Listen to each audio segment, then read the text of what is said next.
வணக்கம். இது நிசதம் வலையொலி. நான் தென்னன் மெய்மன். கிரிகோரியன் ஆண்டு 2025 முடிய போகுது. அடுத்து 2026. இந்த எண்ணில் நாம் திட்டமிடுகிறோம். அரசு திட்டமிடுகிறது, அறிவிக்கிறது, அதனால் அதை பயன்படுத்துகிறோம். மற்றபடி இதில் கொண்டாடுறதுக்கு ஒன்றும் இல்லை. இது அரசியல் தான். இப்போது இன்றைக்கி நம்ம பேச இருக்கிற செய்தியே இது பற்றி தான்.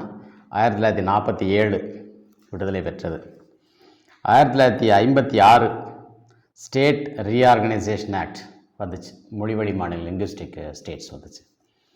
1957 கேரளாவில் காங்கிரஸை வீழ்த்தி நம்பூதிரிப்பாடு கம்யூனிஸ்ட் பார்ட்டி அரசமைச்சது. 1967 தமிழ்நாட்டில் அண்ணாதுரை அரசமைச்சார். அதே 1967 மேற்கு வங்கத்தில் அஜய்குமார் முகர்ஜி அரசமைச்சார். அதே 1967 உத்தரப்பிரதேசில் சௌத்ரி சரண் சிங் அரசமைச்சார். அதே 1967 மத்திய பிரதேசில் கோவிந்த் நாராயண சிங் அரசமைச்சார். அதே 1967 ஒரிசாவில் ராஜேந்திர நாராயண சிங் தியோ அரசமைச்சார். அதே 1967 பஞ்சாப் குர்நாம் சிங் அரசமைச்சார். அதே 1967 பீகாரில் மகாமான்ய பிரசாத் சின்ஹா அரசமைச்சார்.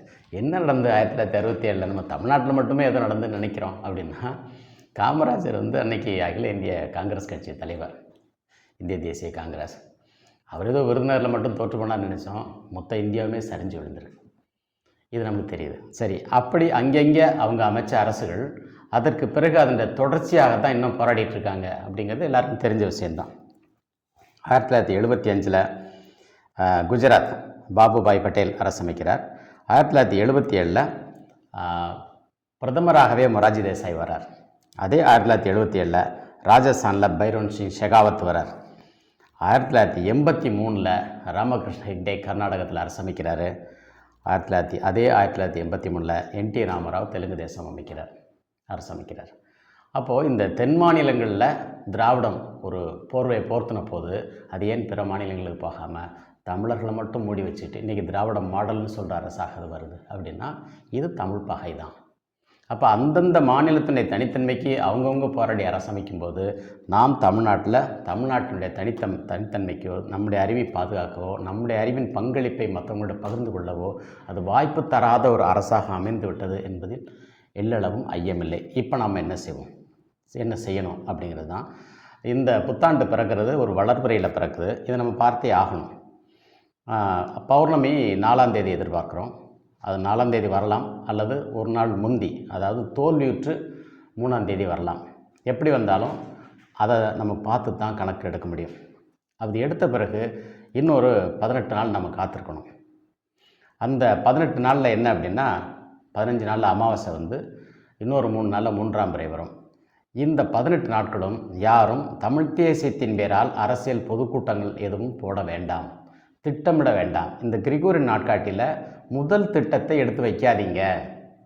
நீங்கள் தமிழ்நாட்காட்டில் திட்டமிட்டு அதில் நீங்கள் கன்வெர்ட் பண்ணிக்கலாமே தவிர அதில் திட்டமிடக்கூடாது. சும்மா குண்டக்கு ஏதாவது ஒரு 7ஆம் தேதி 8ஆம் தேதி 10ஆம் தேதினு நாள் குறிக்கக்கூடாது. அதே மாதிரி இந்த பஞ்சாங்கம் சொல்லக்கூடிய மூத்த நாள் மற்ற மாதிரியும் குறிக்கக்கூடாது. இந்த ரெண்டையும் தவிர்த்துட்டு இந்த 12 பாட்டை நாட்களை மட்டும் வகுத்து 12 முறை 12ங்கிற கணக்குக்கு வருவோம். அதை பற்றி தான் இன்றைக்கி பேச போகிறோம். இப்போது அண்மையில் ஒரு அறிவிப்பு. அது என்ன அப்படின்னா, விபிஜி ராம்ஜி எல்லாருக்கும் தெரியும், சிரிச்சிடாதீங்க. Viksit Bharat guarantee for Rozgar and Ajeevika mission Gramin. கடைசியில் கிராமின்னு தான் முடியுது. அதுக்கு என்ன பொருள் அப்படின்னா, ஹிந்தியில் சில இந்தி சொற்களையும் சில ஆங்கில சொற்களையும் கலந்து ஒரு திட்டம் சொல்கிறாங்க. அது வளர்ந்த இந்தியா, அது வளர்ந்த பாரதம், அங்கே வேலைக்கு உத்தரவாதம் கொடுக்குறாங்க. இது ஒரு பெரிய திட்டமாக செயல்படுத்த போகிறாங்களாம். அது கிராமின் அப்படின்னா கிராமம், சிற்றூர்களை குறிக்கும், ஊரகம். இது ஏற்கனவே மகாத்மா காந்தி ஊரக வேலைவாய்ப்பு திட்டம், அந்த திட்டத்துக்கு ஐயா மோடி வச்ச புதிய பெயர் இருக்கட்டும். இதில் என்ன புதுசாக அப்படின்னா, அந்த 100 நாளை மாற்றி 125 நாள் போடுறாரு. இது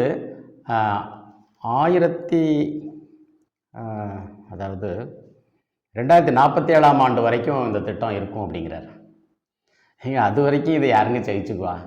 அதனால் நாங்கள் என்ன சொல்கிறோன்னா, இந்த ஒழிப்பு முதல்ல வாய்க்குள்ள நுழையிலேன்னு முதலமைச்சர் சொல்லிட்டார். அது உண்மை தான். அது எப்படி இருக்குன்னா, பிச்சு போட்ட பரோட்டாவில் வெஜ்ஜு குருமா ஊற்றி ஒரு கரண்டிக்கு எத்தனை கிராம்னு எண்ணி பார்க்க சொல்கிற விளையாட்டுத்தனமாக இருக்குது. இது பேதைத்தனம். இது அதே கிராமின்னு சொல்லியிருக்கீங்க. கிராமின்னு சொல்ல பிராமின்னே போட்டிருக்கலாமே. ஏன்னா அவங்கள ஏழை எளியவர்களாம் இல்லையா? எத்தனையோ கோயில் பூசாரிகள் ஒரு வேளை உணவுக்கு வழி இல்லாமல் கூட என்ன இருக்கிறாங்க. அவங்களால எல்லா வேலையும் செய்ய முடியாது. அப்படிப்பட்ட உடல் அவங்களுக்கு அவ்வளோதான் ஒத்துழைக்கும். அப்போது அவங்களுக்காவது இது பயன்பட்டுருக்குமே. சரி, அவங்களுக்கு பயன்படுற மாதிரி என்ன செய்யலாம் அப்படின்னா, நீங்கள் ஒன்றும் செய்ய வேண்டாம். 144 நாள் 12 முறை 12 அப்படின்னு ஒரு சட்டத்திருத்தம் மட்டும் கொண்டு வந்துடுங்க. ஏன்னா இதுதான் வலசை போன நாட்கள். யார் வலசை போன நாட்கள்? மேப்படி அவன் வலசை போன நாளே தான். வலசை பார்ப்பான்னு சிலப்பதிகாரத்தில் இருக்குது. இன்றைக்கி வலசை பார்ப்பான் அந்த நேர்கிழக்கிலேருந்து வலப்புறமாக அக்னி திசையில் போகிற பயணத்தை விட்டுட்டு இவன் இடதுபுறமாக ஈசான திசையில் போனதுனால அதை ஊசப்பாப்பான மாதிரி ரொம்ப நாள் ஆயிடுச்சு. அதனால் அவங்களுடைய அந்த அறிவும் மழுங்கிடுச்சு. ஏற்கனவே அவனுக்கு அறிவு இருந்துச்சான்னா அவன் தான் சொல்லணும், நமக்கு தெரியல. ஆனால் தமிழ் இலக்கியங்கள் அந்த அறிவு இருக்கிறத பற்றி விரித்து பேசுது. அது இன்னைக்கு புரிந்து கொள்ளப்பட்டிருக்கிறது. அது அரசியலாக வெளிப்படும் போது அது திராவிடத்தை தோலுரித்து தமிழ் தேசியமாக வெளிப்படுகிறது. அந்த தமிழ் தேசியம் தமிழ் தையம். இவ்வளோ தான் செய்தி. இப்போது நம்ம நிறைவுக்கு வந்தாச்சு. பொங்கல் என்னைக்கு வைக்கணுமா? ஜனவரி 15, 14, 15 தெரியல, 15 தேய்பிரையில் வைக்கிறோம். ஏன் தேய்பிரையில் ஒரு நல்ல நாளில் வைக்கக்கூடாதா? அந்த பஞ்சாங்கம் சொல்லக்கூடாதான்னா, இந்த மாதிரி தள்ளி விடுறதே அந்த பஞ்சாங்க வல்லுநர்கள் தான். யார் இந்த பஞ்சாங்க வல்லுநர்கள்? இவங்க என்ன செய்கிறாங்கன்னு பார்த்தா, இந்த தெலுங்கு புத்தாண்டுக்கு நாள் குறிக்கிறாங்களே யுகாதிக்கு, அது பங்குனி அல்லது சித்திரை இந்த ரெண்டுலையும் வளர்பிறை பிரதமையில் வர்ற மாதிரி குறிச்சிக்கிறாங்க. அதில் மாற்றமே இல்லை. அப்படி மாற்றி பஞ்சாங்கம் போட்டான்னா பஞ்சாங்கம் போட்டவன் இருக்க மாட்டான். ஏன்னா அவங்க மட்டும் நல்லா இருந்தால் போதுமா. மற்றபடி இந்த தையை நம்பக்கூடியவர்களும் தேய்பிரையில் போகலாம், சித்திரையை நம்பக்கூடியவர்களும் தேய்பிரையில் போகலாம். அவங்களுக்கெல்லாம் திதி முக்கியம் இல்லை. யார் யாருக்கு திதி வற்புறுத்துறாங்க பாருங்கள். பிள்ளையாருக்கு சதுர்த்தி, கிருஷ்ணனுக்கு அஷ்டமி, ராமனுக்கு நவமி, அப்புறம் துர்க்கைக்கு தசமி. இப்படி திதிகளை வற்புறுத்துற நீங்கள் ஏன் மாத பிறப்புக்கும் ஆண்டு பிறப்புக்கும் திதியை வற்புறுத்தக்கூடாது அப்படின்னா, அது ஏற்கனவே இருந்த திதியை இவங்க மாற்றினதுனால வந்த கோளாறு தான் இது. இதனால தான் நம்ம 3ஆம் பிறை பார்க்கல, முழுநிலவு பார்க்கல. இதில் முழுநிலவுடைய வெற்றி தோல்வியை மறந்ததுனால அரசுனா என்ன அப்படிங்கிறதே தெரியாமல் போச்சு.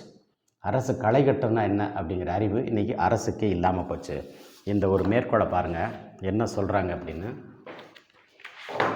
கால் பார்க்கோத்து ஞாலத்து இயக்கும் காவர் சாகாடு உகைப்போன் மானின் அப்படின்னா, இந்த பூமியை நேர செலுத்தக்கூடிய அரசன் மன்னன் அவன் அந்த செயலில் ஈடுபட்டால் மட்டும்தான் நேர்த்தியாகும்னு இருக்குது. அப்போ அந்த செயலை நீ தெரியலையே. இப்போ அறிவுடையோன் ஆறு அரசும் செல்லும். அந்த அறிவு யாருக்கு இருக்கோ அவங்க பின்னால் அரசு போகும். அப்போ நான் சொல்கிற இந்த 12x12 அப்படிங்கிற கேலண்டரை யார் எடுத்தாலும் அவங்க பின்னால் அரசு போயிடும். யாராலும் அரசுராக்கம் செய்ய முடியும். திராவிடர்கள் எடுத்தாலும் திராவிடர்கள் பின்னால் அரசு போகும். இது வரைக்கும் அப்படி தான் போய்கிட்டு இருந்திருக்கு. தமிழ் தேசியர் எடுத்தால் தமிழ் தேசியர் பின்னால் போகும். பாரதிய ஜனதா கட்சி எடுத்தாலும் பாரதிய ஜனதா கட்சி பின்னால் போகும். இதை விட்டுட்டு வெள்ளைக்காரன் எடுத்தாலும் வெள்ளைக்காரன் பின்னால் போகும். இப்போ ஒரு யானை குழியில் அகப்பட்டுடுச்சு. அந்த குட்டி பயந்து கிராமத்துக்குள்ளே ஓடி எருமை மாட்டில் போய் பால் குடிக்குது. அதுக்கு அந்த அறிவெல்லாம் கிடையாது. அதுக்கு பசி, அதுக்கு தேவை பால், அவ்வளோதான். அந்த நிலையில் தான் இந்த அரசு பின்னால் போகும். புறநானூற்றில் ஒரு செய்தி இருக்குது. நிலமகள் அழுத காஞ்சி.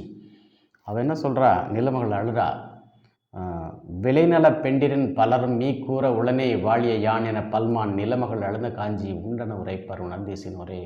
அப்போது அந்த நிலம் காவல் இல்லாமல், அரசு இல்லாமல், அறிஞர்கள் பொறுப்பு இல்லாமல் நடந்துக்கிற போது அவருடைய நிலைமை ரொம்ப மோசமாயிடும். இப்போ அப்படி தான் ஆகிட்டுருக்கு. இப்போ ஓட்டு அரசியலுக்கான தமிழ் தேசியம் அப்படின்னு வரும்போது இந்த நாட்காட்டி எடுக்கிறதுக்கு நடுங்கக்கூடியவர்களுக்கு யாரும் ஓட்டு போடாதீங்க.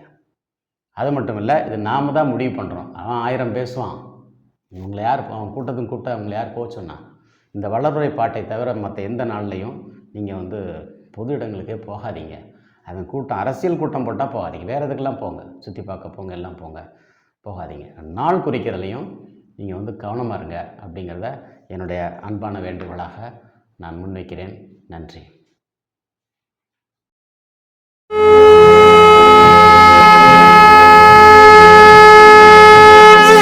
Ah